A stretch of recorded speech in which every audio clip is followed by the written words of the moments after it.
The silence that fell over the archivist's hall, the university's centuries-old library, was so profound it seemed to hum. Whispers ceased, rustling pages froze in mid-turn, and dozens of eyes fixed on the small, overflowing study carrel. 18-year-old Liam Davies, a young man with dark skin, was visibly shaking. His hand, fumbling with a stack of rare, unbound folios, wavered as he tried desperately to reorder them. The library's hallowed, hushed reverence had just begun to press in, and the first-year student's impulse to simply make sense of the chaotic texts came without warning. A misplaced page, a mark of his growing frustration, had triggered it. "Mr. Davies, control yourself." Dr. Eris Thorne's sharp voice cut through the hush. "That's intolerable." Professor Albright, head of the linguistics department and one of the library's most formidable patrons, swallowed hard. It was the first time he had brought Liam to such a sensitive archive, constantly critiquing his lack of methodological precision. "Liam, step away," the order came, low but firm.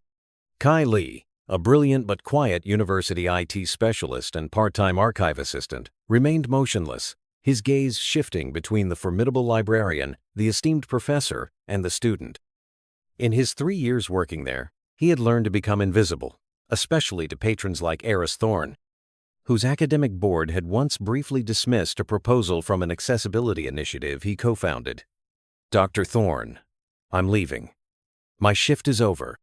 His voice sounded calm as he removed his crisp white gloves. To everyone's amazement, he smiled at Liam and took a step towards the scattered folios. "Can't organize a collection with just a shush, can I?" Eris stood up abruptly. "What do you think you're doing?" Kai held his gaze. "I'm accepting an invitation, sir." Before anyone could interfere, Liam took a hesitant step forward. His hand, guided by an unseen force, began to sort the pages, his dyslexia making quick, visual matching impossible. The air crackled with tension. But Kai didn't try to guide him. He simply adjusted his own pace. "He's getting suspended tomorrow," whispered a senior scholar. Professor Albright watched, paralyzed. A sudden memory struck him, his own struggles with a reading disability in childhood, before rigorous tutors corrected him. "It's about access," his forgotten primary school teacher had said. As Kai followed Liam's hesitant sorting, fear gave way to intense concentration in the boy's eyes. Shame gave way to shy pride. For the first time since he'd entered the rigid academic world, he wasn't being guided, he was leading. "Dr. Thorne!" The professor's voice interrupted. "I assure you this will never happen again." Eris didn't respond. Liam's determined focus, however, was the only sound that echoed in Eris's mind. Kai led the boy back to his carrel after a few more shared arrangements. "Thank you for collaborating with me," he said formally. "It was an honor." When he turned to leave, Eris stopped him. "Wait." His voice sounded different. "What's your full name?" "Kai Lee, sir." Eris nodded slowly. "Kai Lee," he repeated. Then he took a card from his precise waistcoat and held it out. "My office tomorrow at 7 a.m. The entire library held its breath. Kai accepted the card without showing emotion, but his hand trembled slightly. "Professor," Liam called as he walked away, "why did you do that?" The question hung in the air. Professor Albright watched his student, and for a brief moment saw a complete intellect whose inherent learning style he had systematically ignored. As the study hour proceeded, no one noticed Kai's calm determination as he left, contrasting with the storm brewing in Dr. Eris Thorne's eyes. If this story about accessibility and transformation is already touching your heart, don't forget to subscribe to the channel to follow how a simple gesture of understanding can spark a silent revolution capable of transforming lives forever. The pristine lobby of the Thorne Academic Archives sparkled. Kai Lee felt out of place in his best, slightly worn suit. "Kai Lee to see Dr. Thorne," he told the receptionist. "10th floor. Mr. Evans will see you." In the elevator, Kai took a deep breath. It wasn't fear he felt. It was quiet determination. Mr. Evans, a man in his 40s, led him. "Dr. Thorne is in a conference call. Please follow me." As he walked through the minimalist mirrored hallways, Kai felt curious stares. A tech specialist escorted through executive academic offices was rare.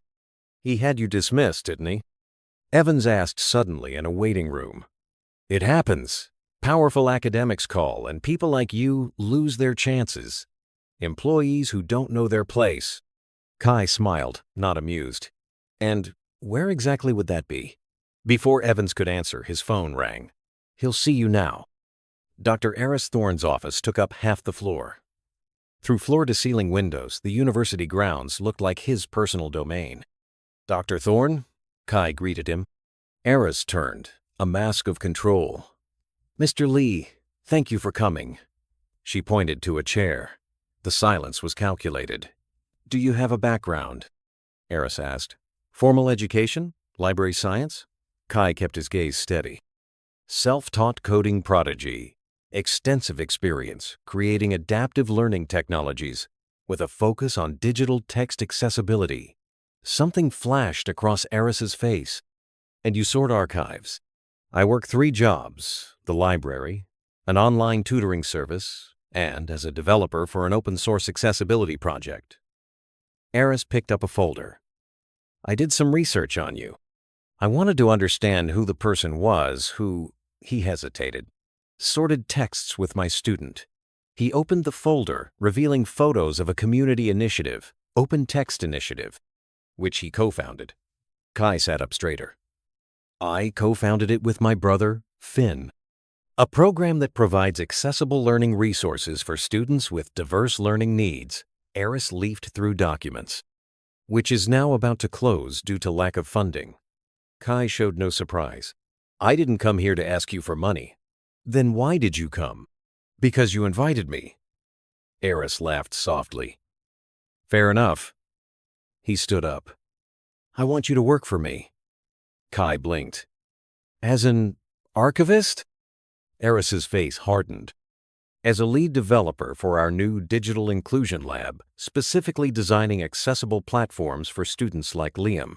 His student's name seemed difficult for him to say. Kai noticed his eyes drift to a photo, a smiling man reading a Braille book. "I have the best scholars in systems," Eris continued. "But what you did yesterday," he paused. "It was just reordering some folios." It was the first time I've seen him truly engage with academic material since he started here. The admission was painful. "I don't want a technician for my student. I want someone who can do what you did. Follow his pace, not dictate it." Kai studied the man. Beneath the power, he saw a desperate, lost academic. "I can pay you 5 times what you're making now." Kai stood up. "No." Eris looked shocked. "I don't work for people who see only my social background or lack of formal degrees before my competence," he explained. "And I don't work for people who try to buy solutions to systemic exclusion, especially after their academic board reviewed and dismissed my methodologies years ago." Eris's face flushed. Kai had come prepared. "You're turning down an offer that would solve your financial problems out of pride? Out of dignity?" Kai corrected. "And because your student deserves more than someone hired to pretend to care." He walked to the door, then paused.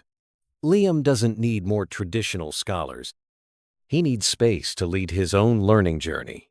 "You don't know my student." "No," Kai agreed. "But I know students like him. Students whose perceived limitations are nothing compared to the invisible barriers we build around them." He took a card from his wallet and placed it on the table. "OpenText Initiative workshops are on Tuesdays and Thursdays at 4 p.m. If you'd like to bring Liam, the first session is free."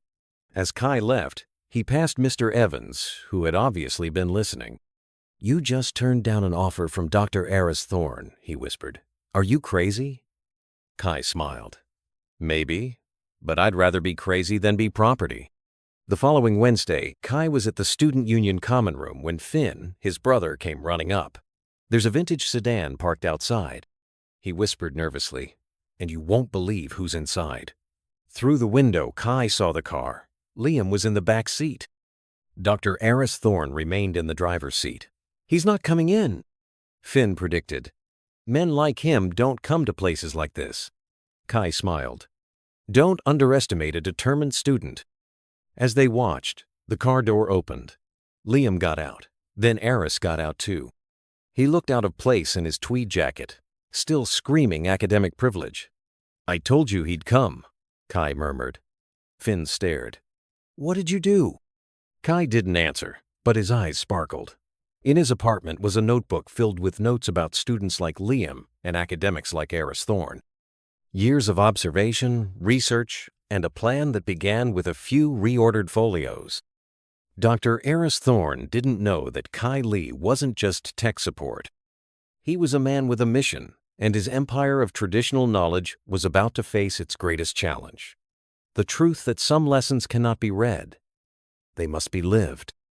OpenText Initiative operated out of an old student union common room. Handmade, bright posters decorated the walls. When Eris and Liam entered, students with various assistive technologies practiced accessible learning. "Dr. Thorne," Kai approached. "Welcome." Liam watched the students in awe. "It looks chaotic," Eris commented. "There is structure," Kai replied. "It's just not the one you recognize." He turned to Liam. "Would you like to join in?" The boy nodded. "Go on," Eris said tensely. "I'll be right here." As Kai guided Liam, Finn offered Eris a chair. "The first day is always the hardest," he commented, "for the patrons." "This isn't proper academic pedagogy," Eris argued. "I've hired the best university tutors." "And how has that been working for Liam?" Finn asked gently. The studio door opened, and an older man entered, leaning on a walking stick. "Dr. Ben Carter," Finn whispered. "Renowned neurolinguist specializing in reading disabilities, retired from Cambridge." Dr. Carter greeted students before noticing Eris. "Dr. Thorne, you've rejected my accessibility proposals 3 times, he stated. "Dr. Carter, I didn't expect to see you here," Eris replied. "I oversee the research program here," he explained. Eris frowned. "I thought this was just a community study group," Kai returned. "OpenText Initiative is a pilot digital inclusion program based on learning autonomy," he explained. "We integrate adaptive technology with neurolinguistic principles." "Why do you sort archives if you lead a research program?" Eris asked.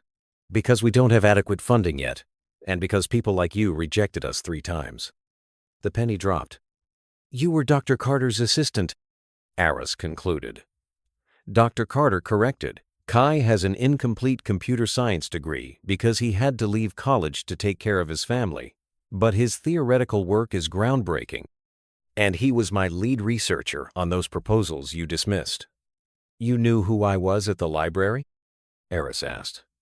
"From the moment you walked in," Kai confirmed. "And when Liam started reordering, I recognized the opportunity to show, not tell." "Was it staged?" "The learning?